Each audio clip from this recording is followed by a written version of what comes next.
Mesdames et messieurs, bonjour. Soyez les bienvenus sur votre chaîne Crystal News TV. Abonnez-vous massivement, likez, partagez. À vous les claviers, n'oubliez pas d'activer la cloche de notification afin de ne rien rater de toutes nos publications. Elle n'était pas malade. Elle n'était pas malade. Elle avait juste une thyroïde. En fait, ma fille, c'est la meilleure amie de sa fille. Et c'est là où le message qu'elle a envoyé, elle a envoyé un message à son amie le matin en disant que sa maman était décédée. Et elles étaient parties pour la thyroïde de maman Blanche. Et ils ont fait l'opération et c'est pendant l'opération qu'elle a fait sa crise cardiaque. Peut-être c'était, tu sais, c'est pas les moyens qui manquaient à cette famille-là, premièrement. Non, ils ont beaucoup d'argent. Peut-être que c'était une urgence, on ne sait pas. Moi, je ne veux pas me prononcer pour dire certaines choses que je ne sais pas. Bon, t'as raison. Je vais maintenant vous lire la lettre du pasteur Marcelo qui exprime en quelques mots la douleur qui le terrasse, qui le déchire au plus haut point. Donc en quelques lignes, il a pu exprimer cette douleur qu'il a mis à terre. Seigneur, je me sens amputé, je me sens déchiré et terrassé. Ma respiration est comme un feu qui consume mes os et mon cœur. Je réalise de plus en plus que l'épouse que tu m'avais donnée était une perle très rare et irremplaçable. De toute ma vie, je n'ai jamais ressenti une telle douleur et j'espère de tout mon cœur que ce sera la dernière. Tout ce qui me rappelle Blanche, une brosse à dents, une tasse, une photo, un souvenir, une décoration et surtout nos enfants me déchire au plus haut point. Je compte sur toi pour me fortifier et me donner la force de continuer sans elle. Car tu sais mieux que moi combien elle comptait pour moi, pour les enfants et pour toute la communauté. Je te dis merci de me l'avoir prêtée pendant 18 ans et je crois qu'elle est avec toi dans ta gloire et qu'au jour de l'enlèvement, je la reverrai. Mesdames et messieurs, fidèles téléspectateurs, comme vous avez pu le constater, nous sommes toujours au sujet d'actualité, c'est-à-dire nous allons parler encore de Maman Blanche Tounassi pour essayer un petit peu d'éclairer les gens qui ne sont pas au courant ou qui n'ont pas encore eu l'information.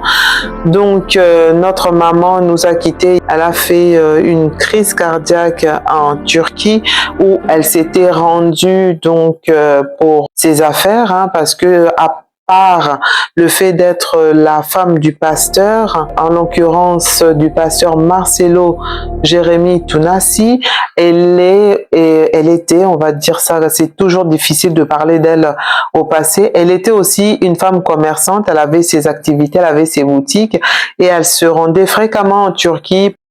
Elle s'était rendue donc en Turquie pour s'approvisionner concernant donc ses marchandises. Mais avant ça, elle était en vacances où elle séjournait en Belgique avec ses deux filles et son petit dernier. En fait, comme elle devait faire des achats et puis bon, elle avait profité également d'aller consulter son chirurgien parce que elle souffrait d'une thyroïde. Donc bon, la thyroïde, vous savez, c'est une opération à 95% maintenant qui est reconnue comme bénigne, mais il y a 5% où ça peut dégénérer en cancer. Donc apparemment, c'était après bon consultation, tout ça, il fallait qu'elle passe au bloc opératoire et donc lors de l'intervention, c'était l'anesthésie générale. Elle avait fait donc une crise cardiaque. Donc la crise cardiaque, c'est ça qui aurait causé sa mort. Par rapport à cela, parce que cet hôpital où elle allait, elle avait l'habitude de s'y rendre parce que vous savez, comme toute femme moderne, comme toute femme qui s'apprécie, bon bah la chirurgie maintenant est devenue monnaie courante pour les personnes qui ont les moyens.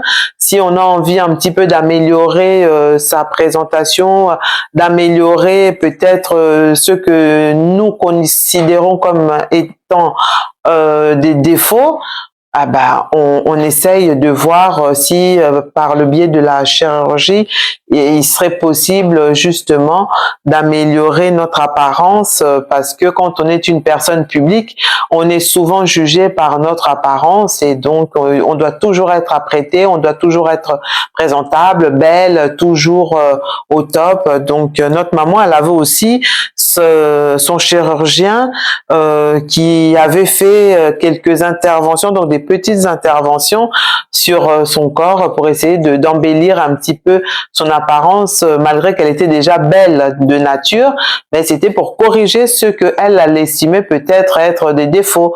Parce que quand on voit des photos d'elle au moment de son mariage, on se rend compte aussi qu'elle avait une toute petite poitrine et que bon, la poitrine a été quand même améliorée, au niveau du visage quand même et tout ça, les fossettes, et tout. Enfin bon, voilà, il y a des petites choses qui ont été faites, bon, qui avaient amélioré aussi son apparence et ça lui permettait d'avoir confiance en elle parce que de nature, elle était une personne très timide, qui ne parlait pas beaucoup, très discrète et tout, mais vu le positionnement de son mari, elle a été obligée de suivre des cours pour lui permettre quand même d'être à l'aise en public, de pouvoir s'exprimer. Elle parlait à la base que lingala, mais elle a dû aussi prendre des cours pour s'améliorer en français, tout ça. C'est-à-dire que c'est une femme qui était vraiment impliquée dans le travail de son mari. Elle le soutenait partout, elle l'accompagnait aussi partout. Elle était très appréciée dans la communauté et au sein de son église. Donc voilà, c'est triste ce qui est arrivé parce qu'on se dit bon, est-ce que si peut-être qu'elle n'était pas partie se faire cette intervention, elle serait peut-être encore vivante et peut-être qu'elle aurait pu peut-être le faire en Belgique où elle était. Pourquoi elle a dû aller en Turquie? Pourquoi? Bon, il y a beaucoup de questions. Mais bon, ça c'est vrai que quand chacun a son médecin traitant, chacun a son médecin avec lequel on se sent à l'aise, où on est en confiance et surtout quand on touche au domaine de la chirurgie, quand on a déjà eu l'habitude de faire ce genre de choses et qu'on a trouvé le bon médecin, ben on n'a pas envie forcément de changer parce que voilà, c'est notre corps et tout, on n'en a qu'un et on a besoin d'être avec une personne de confiance. Donc comme il fallait de toute façon, comme je le disais, il fallait qu'elle aille faire ses achats et bah, elle en a profité pour justement aller consulter son chirurgien. Alors je pense que l'opération a dû peut-être être déjà programmée avant parce que quand on va comme ça faire une intervention, il faut rencontrer d'abord l'anesthésiste, après vous avez quand même le rendez-vous de prise de sang, il y a le rendez-vous avec le médecin, il y a la planification du jour de rendez-vous, tout ça, et puis elle habite à l'étranger, donc tout ça faut le concorder. Je pense que c'est des choses qui ont été faites en amont et puis ça coïncidait justement par rapport à son voyage, elle avait prévu tout ça et c'est bon, voilà, c'est malheureux, mais c'est comme ça. C'est-à-dire que c'est des risques, quoi. Les gens qui ont envie de faire de la chirurgie, qui ont envie de s'améliorer, qui ont envie de pardon, de changer d'apparence, ah bah, le souci c'est que c'est quand même risqué parce que comme on a affaire à une anesthésie générale, bah, l'anesthésie générale, bah, en fait vous vous endormez, hein. Vous vous endormez et la plupart du temps quand vous vous réveillez vous-même vous savez même pas ce qui s'est passé, tout ça parce que voilà, c'est l'anesthésie qui joue, quoi. Donc si vous avez le malheur de ne pas vous réveiller, bah, vous y restez. Si vous avez la chance de vous réveiller, bah, tant mieux pour vous et puis la vie elle continue, quoi. Donc c'est pour ça qu'il faut vraiment bien réfléchir parce qu'on nous vante toujours les mérites, les bienfaits de la chirurgie, mais le rapport risque, ah ben ça aussi il faut en prendre compte parce que comme notre maman elle était en très bonne santé, c'était une jeune maman, elle avait la quarantaine, hein. Donc elle avait la quarantaine et normalement il n'y avait aucune raison, elle n'avait pas de problème de santé a priori. Voilà, on ne pouvait pas prévoir et tout. Normalement, c'était une chirurgie banale. Pour elle, elle y va et puis, bon, de toute façon, elle va sortir, peut-être rentrer chez elle, il n'y a pas de souci. Ou c'était vraiment pas, voilà, personne s'y attendait, elle encore moins parce que si on savait que c'est la mort qu'on allait rencontrer, peut-être qu'on aurait prié 2 fois avant de s'y avancer. Et puis voilà, il y a pas mal de choses qui se disent autour de cette mort subite. D'autres personnes qui disent que bon voilà, c'est son mari qui était un petit peu sorti de la droiture de l'évangile, parce qu'il commençait à invoquer d'autres dieux que Jésus-Christ. Marcelo, on l'a flatté petit à petit avec la foule que le monde entier va te voir. On sait manipuler les réseaux sociaux. C'est là qu'on a avalé Marcelo. C'est là qu'on a avalé Marcelo. Vous ne voyez pas quoi? Vous ne voyez pas quoi? Dieu a appelé Marcelo à la repentance, dit rapidement. Dieu interpelle Marcelo Tunasi. Reviens, mais tu joues à la sourde oreille. Tu te dis, ce sera un scandale. Tu te dis, les gens sauront. Mais les gens le savent déjà, Marcelo. Car Dieu se révèle à ses enfants. Utilisation à Kinshasa.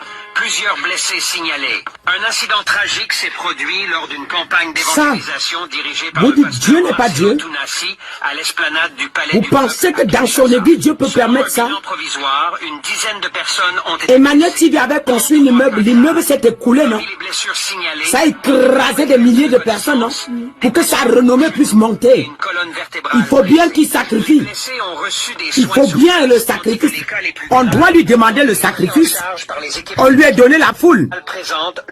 On lui a donné la foule. Ces images que vous voyez. On lui a donné la foule. Il faut bien maintenant le sacrifice. Les qui en payent, c'est des pauvres brebis. Il a eu la foule. Il a eu la renommée. Les qui en payent, c'est les pauvres brebis. Et il a eu la renommée. Le monde, tout le monde connaît Marcelo Tunasi. Il y a les vues. Il est connecté. Il y a 10 000 personnes. Il y a 20 000 personnes. Mais est-ce que l'évangélisation, si Dieu est dedans? Est-ce que l'évangélisation, si Dieu est dedans? Pour que les gens s'écoutent, pour que les grands gens tombent sur les gens. Je vous avais averti le scandale qu'il va avoir dans les églises. Je vous ai pas dit? Dieu m'avait donné un signe de venir vous donner. Vous qui doutez, voilà le signe. Il m'a dit, il m'a parlé du feu, il m'a parlé de la destruction, que ça va s'écouler. Pendant qu'il y a des gens à l'église, il y aura le feu qui va prendre, il y aura les églises qui vont prendre feu. Selon les dires de cette prophétesse, le pasteur Marcelo aurait signé un pacte avec le monde des ténèbres pour une visibilité internationale via les réseaux sociaux. Ce sont là des graves accusations à l'encontre du pasteur.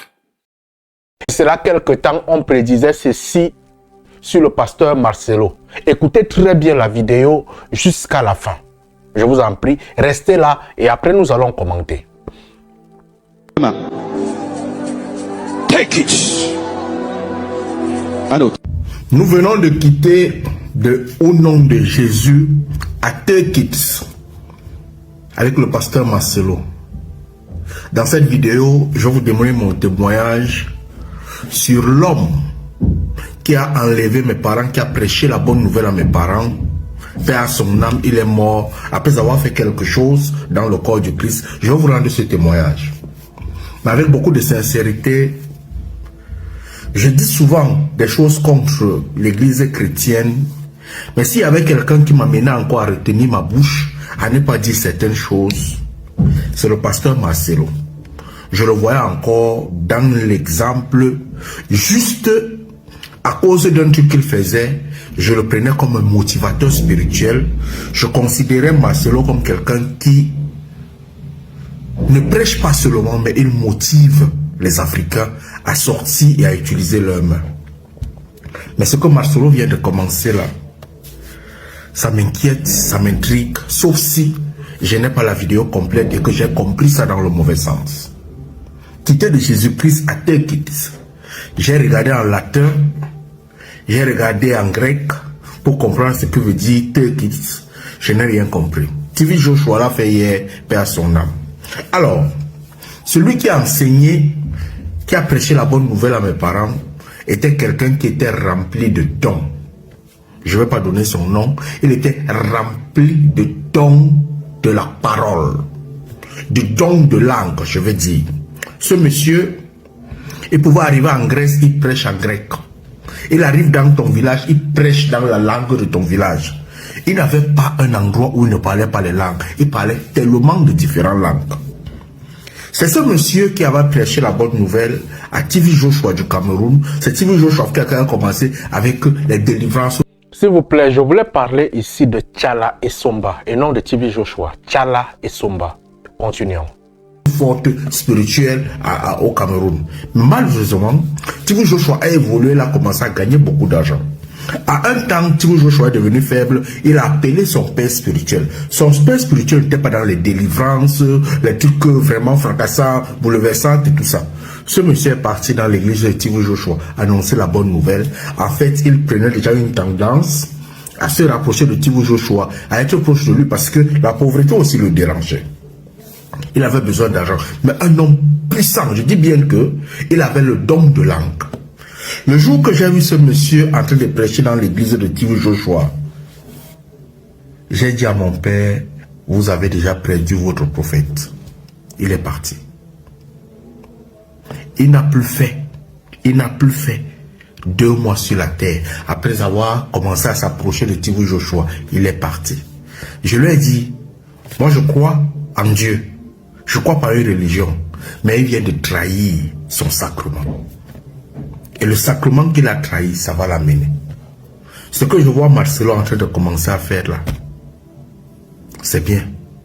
Mais que chacun ait le discernement pour apporter son jugement. Je ne juge pas Marcelo. Il y a une chose que j'ai dit aux chrétiens, moi je ne crois plus. La façon que vous priez Dieu. Moi je crois à une autre façon de croire en Dieu. Ce n'est plus de partir à l'église et tapoter les mains, faire ceci, faire cela. Je crois en Dieu. Mais quittez déjà au nom de Jésus à Tekits. Il faudra allumer son cerveau et se poser les questions sur le discernement spirituel. Allume ton cerveau, mon frère. Vous savez, dans la vie, Dieu frappe ceux qui le servent. Ceux qui ne le servent pas, il les laisse en vie. Il les laisse travailler. Il les laisse faire le désordre qu'ils veulent. Dernièrement, je disais aux gens que si tu veux vivre longtemps sur la terre, il faut être très méchant.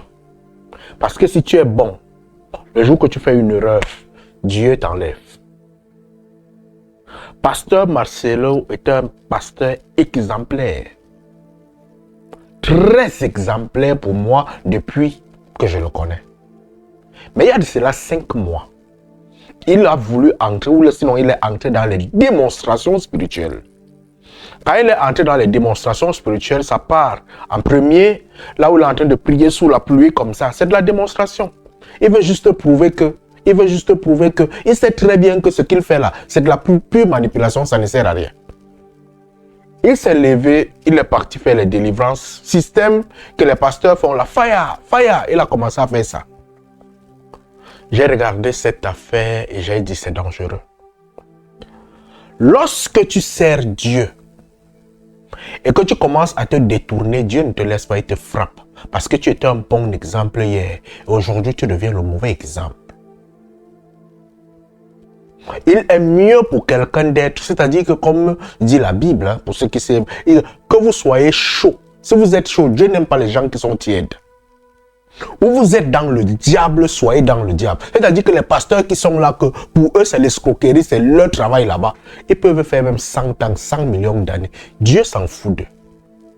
Mais ceux qui le servent, qui rentrent, qui veulent montrer qu'ils sont les serviteurs de Dieu, restez dans le service de Dieu. Le jour que vous devenez chaud, vous êtes chez Satan, vous êtes chez ceci, Dieu vous frappe et vous écarte parce que vous êtes un mauvais exemple déjà.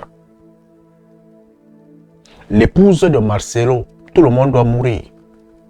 Tout le monde doit mourir. Mais dans chaque chose que son mari fait, elle l'accompagnait. J'avais annoncé ceci il y a de cela quelque temps. Quand j'ai vu cette dérive du pasteur, je n'aime pas parler des églises, je n'aime plus parler. Mais j'ai interpellé. J'ai interpellé. Je ne suis pas pasteur, je ne suis absolument rien. Ne venez pas me voir après que oh, je veux la vision. Non. Travaillez sur votre foi, travaillez sur votre discernement. Beaucoup d'églises qui sont dehors, c'est le faux. C'est le bruit. Là où il y a vraiment Dieu, il n'y a même pas de chrétiens là-bas. Là où vous allez voir les assemblées où il n'y a personne, sachez que c'est là-bas même qu'il y a Dieu. Mais là où vous voyez le mouvement, le feu, il n'y a rien là-bas. Vous servez seulement Satan au calme. Mais comme vous avez commencé à le servir, restez dans le service de Satan. Marcelo était encore jusqu'à l'heure actuelle à mes yeux un exemple. Mais quand il a commencé le tekis, ça veut dire, on m'avait dit que ça veut dire take it, c'est vrai. Mais là en église francophone, il est en train de dire take it. Il fallait un traducteur. Et take it, ça veut dire quoi? Take it. Prends ça. Ça veut dire quoi? Qu'il prenne quoi? Paix à son âme. Paix à l'âme de son épouse. Mais retenez-le, cher chrétien. Si vous avez décidé de servir Dieu, Dieu est très rude avec les gens qui le servent. Ceux qui ne le servent pas, il s'en fout d'eux. Il les attend le jour du jugement. Mais si vous êtes un exemple sur terre, quand vous dérivez, ça ne perd pas le temps, le fouet s'abat sur vous. Allume ton cerveau, mon frère.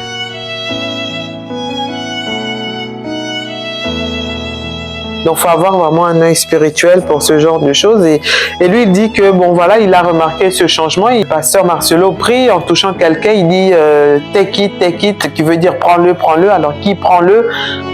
C'est un peu bizarre. Et puis, bon, il y a d'autres vidéos, des anciennes vidéos. Lui-même, il disait qu'il avait touché quand même à la franc-maçonnerie, à pas mal de choses. Et puis, bon, voilà, on sait très bien que quand on va dans les loges, pour en sortir, c'est compliqué. Parce que, voilà, la plupart des personnes qui y vont, ils recherchent la grandeur, ils recherchent l'argent, la richesse, ils recherchent une renommée, à se faire un nom. Donc, voilà, mais en contrepartie, bah, faut payer le prix, quoi. Donc, si c'est pas vous, si c'est pas votre femme, c'est pas les enfants, si c'est pas des gens autour de vous, généralement, ils demandent toujours des gens qui ont une valeur très chère dans votre vie, quoi. Donc c'est ça, et puis les gens qui vont, c'est eux qui cherchent les problèmes, mais au moment de faire des sacrifices, ils vont sacrifier d'autres personnes. Donc voilà, il y a beaucoup de choses qui se disent autour de cette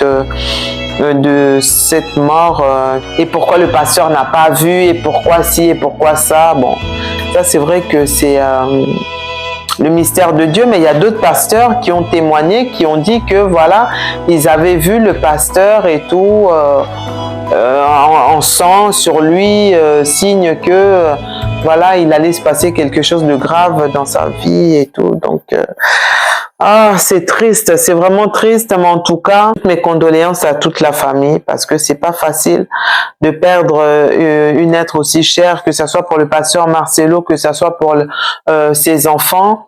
Donc voilà, une maman, ça reste une maman, quoi. Une maman, ça reste une maman, en sachant qu'elle a 2 filles qui vont devoir grandir sans leur maman, se marier sans leur maman, et vraiment, c'est triste. Et là, elle a laissé un petit garçon de 2 ans, c'est vraiment triste, mais c'est la volonté de Dieu. Donc, voilà. Tout ce que je pouvais dire concernant, donc, le deuil de Maman Blanche, également il y a la dépouille mortuaire qui est déjà arrivée au Congo. Donc voilà, le pasteur a été appelé pour aller chercher donc la dépouille mortuaire de sa femme, et voilà. Donc là qui s'ensuit, je pense que bon, ils sont en train de voir pour faire l'organisation du deuil, parce que c'est pas facile, surtout pour lui, parce que bon, c'était quand même sa main droite, on va dire ça comme ça, son pilier, c'était elle aussi qui était là pour le soutenir dans le ministère. Donc elle étant absente, tout le rappelle sa femme, comme il le dit si bien dans une lettre qu'il a postée. Que le Saint-Esprit, fidèle consolateur, vienne consoler cette famille endeuillée, que vraiment le Saint-Esprit vienne vraiment les soutenir. C'est pas facile, surtout quand on n'a pas eu le temps de se dire au revoir. Voilà, on s'est dit un au revoir bref, parce qu'on savait qu'on allait se revoir. Malheureusement, sans le savoir, c'était le dernier au revoir, c'était un adieu. Donc les mots me manquent, c'est pas facile. Pour aujourd'hui, je pense qu'on va s'arrêter là. Mesdames et messieurs, fidèles téléspectateurs, merci beaucoup pour votre fidélité, le partage et la confiance. Pour les personnes qui me découvrent pour la première fois, soyez les bienvenus sur votre chaîne Crystal News TV. Abonnez-vous massivement, likez, partagez. À vous les claviers, n'oubliez pas d'activer la cloche de notification afin de ne rien rater de toutes nos publications. Quant à moi, je vous retrouve dans un prochain numéro et je vous dis bye bye. Une femme impolie ouvre le porte au diable. Une femme impolie, insoumise, dégoûte l'homme. Une maman, une mère impolie, insoumise, transmet l'insoumission et l'impolitesse à ses enfants. Donc, en sorte de créer génération, il y a insoumise, il y a mauvaise femme. Et pire de ça, comme je viens de dire, elle ouvre la porte aux démons. Pour chercher l'équilibre dans ce genre de couple, il faudrait que l'homme s'élève et qu'il prenne tout son courage et qu'il dise non afin d'arrêter cela. De prendre la Bible et de lire la Bible pour cette femme et de l'instruire selon le Seigneur.